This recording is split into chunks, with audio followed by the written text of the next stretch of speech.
3 года назад наша лаборатория подписала такое соглашение об обмене ученых с Институтом теоретической физики Академии наук Китая.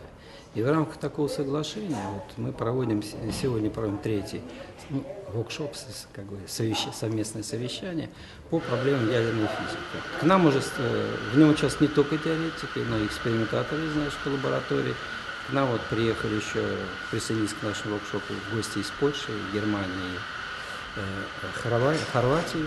Мы будем обсуждать современные проблемы ядерной физики, и я надеюсь, что это все будет способствовать усилению нашего сотрудничества с китайской стороной. И мы рады, что к нам приезжают китайские сотрудники. В этом году у нас была аспирантка, которая несколько месяцев поработала из Китая, так что мы можем тоже посылать. Это взаимные контакты просто обогатит науку и, в общем, позволит нам развиваться в нужном направлении.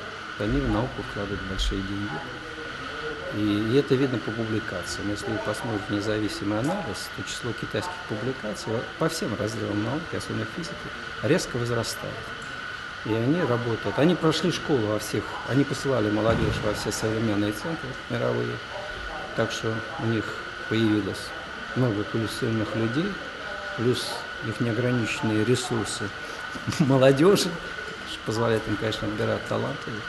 Так что у них хорошее будущее. Данный воркшоп посвящен современным проблемам ядерной физики. Но это связано отчасти с деятельностью экспериментальной лаборатории ядерной реакции, с лабораторией теоретической физики. Так что это, если сказать в общем, это физика низких энергий, то есть физика тяжелых ионных существ, физика структуры атомного ядра. Все взаимосвязанные вопросы.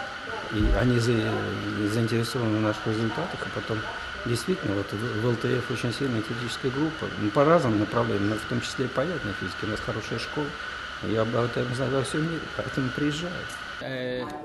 I know simple sentences in future, in order, in past time. In Dupla, for me, I interesting for super-heavy element synthesis of super-heavy element, and also some nuclear reactions and the theory of nuclear physics. I interested for synthesis of super-heavy element experiments and also theories. Otherwise, we interested for the nuclear physics in Dupla, especially for theoretical study. For me, I am also interested for applied physics, nuclear physics in techniques, application, for example, in industry and for medicine. What do you wish for young Chinese scientists? Why they came to so many young people to Dubna? So I hope the young Chinese researchers can go to Dupla to join some experiment and do some application physics, also join some theoretical study. At that time, in 1958, I visited Kurchatov Institute. I worked with the Professor Befner, Mihail Befner. At that time, I joined some neutron physics in Kurchatov Institute. I from the 1950 to 1960 at that time. When did you came to Dubna first time? First time is 1958. At that time, I visited Dupla from Kurchatov Institute to Dupla at that time.